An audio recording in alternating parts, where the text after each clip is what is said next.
virtude do que anda acontecendo ali nos conflitos entre Rússia e Ucrânia, a gente voltou a ouvir falar sobre Chernobyl.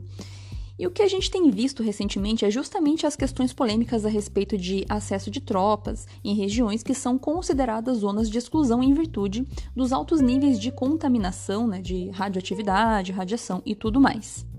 E claro, tudo isso em virtude do pior acidente nuclear que nós já presenciamos, o acidente de Chernobyl, que aconteceu em 1986. Segundo os registros oficiais, a gente sabe que o que aconteceu em Chernobyl realmente foi muito catastrófico, a ponto de nós termos 134 pessoas que morreram de síndrome aguda das radiações, tamanha proporção do que aconteceu ali. Além, é claro, de outras 28 pessoas que foram morrendo ao longo do tempo e outros inúmeros sobreviventes que tiveram consequências e lesões radioinduzidas na pele, nos olhos, enfim, uma série de outras coisas.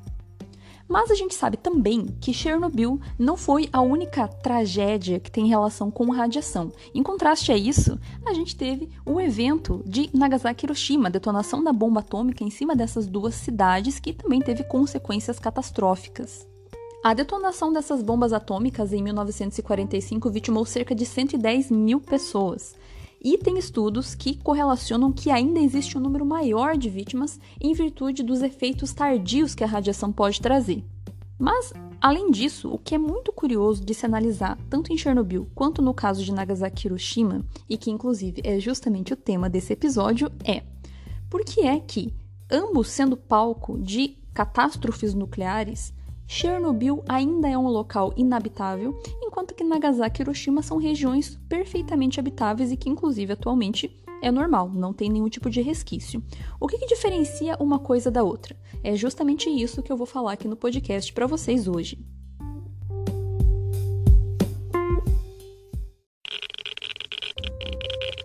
Radiation detected. Red dot.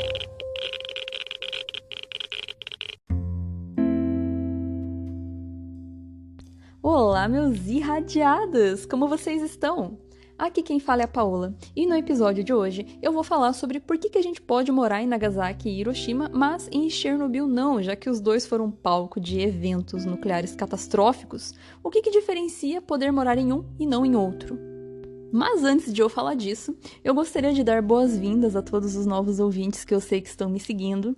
Eu tenho visto pelas estatísticas do Anchor e eu vi que tem uma movimentação interessante por aqui. Muito bem-vindo para vocês, tá? Acredito que muitos que estão aqui atualmente tenha sido em virtude do que eu tenho postado no TikTok. Então, bem-vindos a todos. E para os que já me escutam aqui, ótimo rever vocês. Como eu sempre comento, né? Agora eu não consigo postar com uma frequência tão grande, porque eu tenho que dividir a minha atenção e o meu tempo entre produzir conteúdo para as duas coisas, né? Tanto para o TikTok quanto para o podcast. Mas sempre que eu consigo esses intervalos, eu venho aqui para conseguir falar com vocês.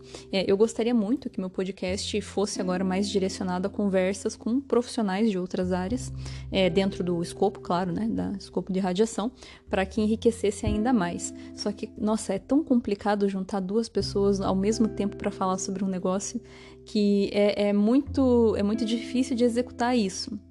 Mas eu tenho muita intenção de conseguir fazer esse tipo de coisa mais adiante, né? Então, está nos planos. Ano passado eu tinha conseguido trazer algumas pessoas para falar e eu espero conseguir esse ano novamente fazer isso e dando sequência. Mas enfim, então como eu sempre falo, estou sempre aceitando sugestões de temas, é só vocês entrarem em contato comigo. Agora, né, tem o TikTok lá, né, mas podem entrar por e-mail, né, o radiaçãoparalegos@gmail.com, ou pelo Instagram, que é o Radiação para Leigos, aí vocês conseguem me encontrar e conversar comigo para quem tiver interesse.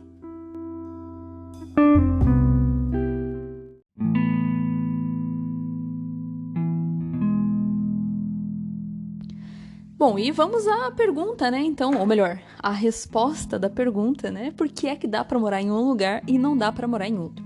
Basicamente, a gente tem que ter em mente que existem 3 razões para que isso aconteça. E eu vou começar falando da primeira, que é o tipo de reação que está associado ao que aconteceu ali. Bom, tanto a usina nuclear quanto a bomba atômica funcionam pelo mesmo processo físico, o mesmo mecanismo que nós chamamos de fissão nuclear. O que é uma fissão nuclear? Tem um episódio aqui no podcast onde eu explico isso mais certinho, né? Quando eu falo sobre como que funciona uma bomba, como que funciona um reator. Mas, para a gente poder contextualizar, O processo de fissão basicamente consiste em a gente pegar um átomo de urânio e quebrar ele em duas partes. E quando a gente faz essa quebra, a gente obtém bastante energia.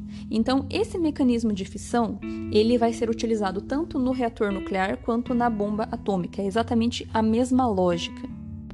Só que daí o que acontece? A gente tem uma diferença com relação ao nível de concentração de urânio que a gente vai ter no reator nuclear e na bomba atômica. E também o modo como essa reação de fissão vai acontecer. Principalmente porque a gente tem que lembrar que o objetivo da fissão, em ambos os casos, são bem distintos. O que isso significa? A bomba é projetada para explodir. O reator é projetado para obter, ter ali a produção de energia que vai ser utilizado por uma cidade. Então, essa é a diferença. E o que acontece? Pensando nisso, o modo como a gente vai fazer as proporções do urânio que vai sofrer esse processo de fissão vai ser colocado de modo diferente. Na bomba, ele é colocado de um modo em que o processo de fissão é extremamente rápido, porque como o objetivo é explodir, você quer que tenha um pico de energia e uma concentração curta de tempo, para que haja essa detonação e para que seja algo agressivo, né? Essa é a finalidade da bomba, né? Destruir.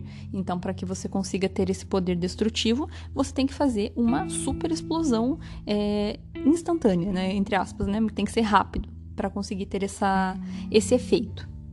Agora, quando a gente pensa em um reator nuclear, como o objetivo é diferente, esse método de fissão também vai ser, no sentido de que você quer, com o reator nuclear, obter energia ao longo do tempo.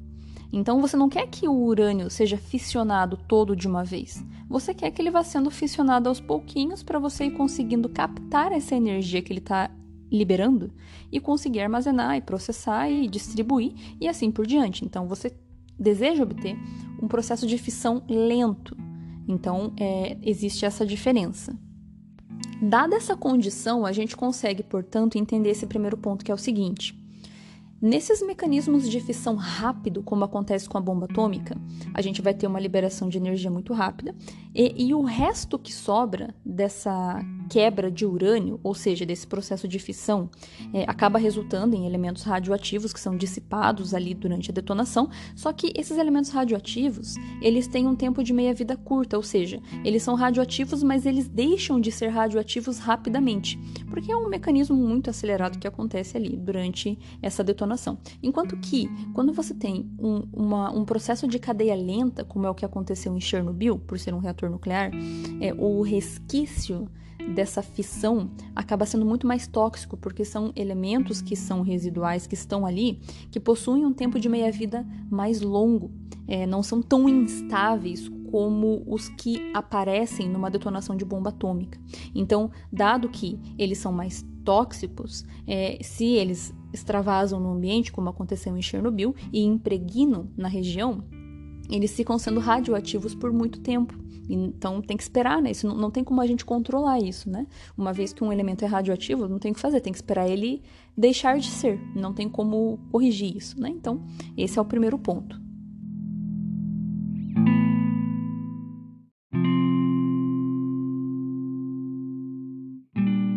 Bom, o segundo ponto que a gente tem que observar é também a quantidade de material radioativo que nós estamos falando em ambos os casos. No caso das bombas atômicas, mais especificamente a de Hiroshima, que era de urânio, a outra era de plutônio, né? Então, a de Hiroshima, que tinha ali cerca de 64 quilos de urânio, apenas 1 quilo desses 64 é que foi efetivamente fissionado. Isso é uma coisa que acontece ali, é previsto isso durante a detonação da bomba atômica. Não é todo o urânio que vai ser fissionado, que vai ser quebrado, né? Ou seja, então, basicamente apenas 1 quilo ali daquele material é que realmente quebrou e se tornou um resquício, né, que gerou resíduos radioativos, que teve a liberação de radiação, por assim dizer. Então, esse é o primeiro ponto. Pensando nesse detalhe, é claro que quando a gente para pensar na proporção de energia que é liberado dada a massa do material, é uma energia do caramba. 1 quilo de urânio libera muita energia, né? Então, apesar de parecer um volume pequeno, né, a quantidade de energia liberada é muito grande.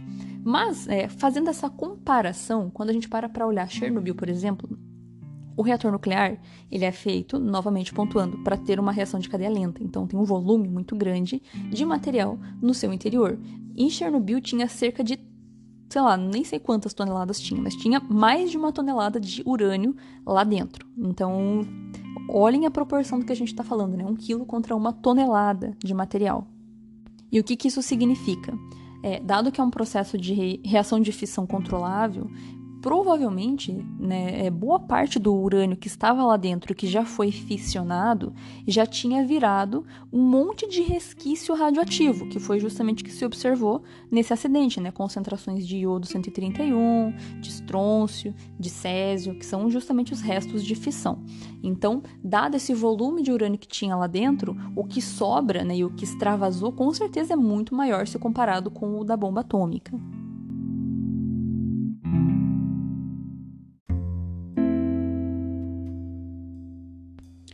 Bom, e por fim, não menos importante, o último ponto que tem relação com a resposta a essa pergunta é a altura, aonde aconteceram essas detonações. Vejam, as bombas atômicas não detonam no chão, elas detonam no ar, a cerca de 500 metros do solo. Foi o que aconteceu em Nagasaki e Hiroshima. Então, o que isso significa? Que quando teve a detonação, por ser no ar, quando o vento assoprou, dissipou boa parte dos restos de fissão. Então, não ficou tão impregnado no solo. Óbvio que teve precipitação, né, o fallout, né, que chamam, naquela região, mas não impregnou tanto porque o vento assopra para outras regiões. Agora, Chernobyl é uma usina que fica no chão, né? Então, quando a gente teve a detonação do reator, a explosão e a dissipação daqueles elementos, aquilo ficou muito concentrado no solo, principalmente porque tem também relação com a temperatura, porque a bomba atômica, né, tem uma temperatura absurda quando tem um momento de explosão, então isso faz com que tenha, né, a dissipação, né, a dispersão desses elementos radioativos de modo mais gritante. Enquanto que lá em Chernobyl, o incêndio que teve, ele não era intenso bastante para ajudar a dissipar esses materiais, fazer eles subirem na atmosfera e serem dissipados, ficou concentrado no chão mesmo, com eles circulando constantemente no mesmo lugar durante o incêndio. Inclusive, tem um episódio aqui no podcast onde eu falo sobre o acidente de Chernobyl de um modo bem mais detalhado. Recomendo bastante que vocês escutem, principalmente porque deu muito trabalho de fazer, de achar as informações relevantes, corretas, né? Então, recomendo que vocês escutem.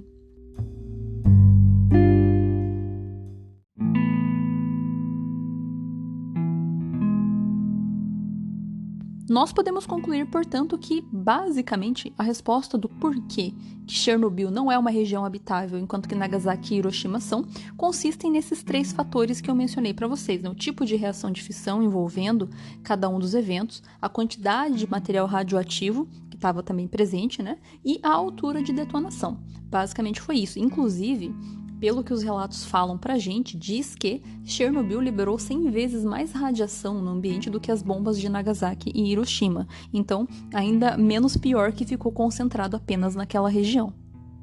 Eu espero que vocês tenham gostado desse episódio, desse tema. Se vocês tiverem sugestões, como eu falei no início, mandem para mim por e-mail ou pelo WhatsApp e me acompanhem também lá no TikTok, onde vocês conseguem ver a minha cara e interagirem comigo de um modo mais efetivo. Muito obrigada pela audiência de vocês e nos vemos no próximo episódio.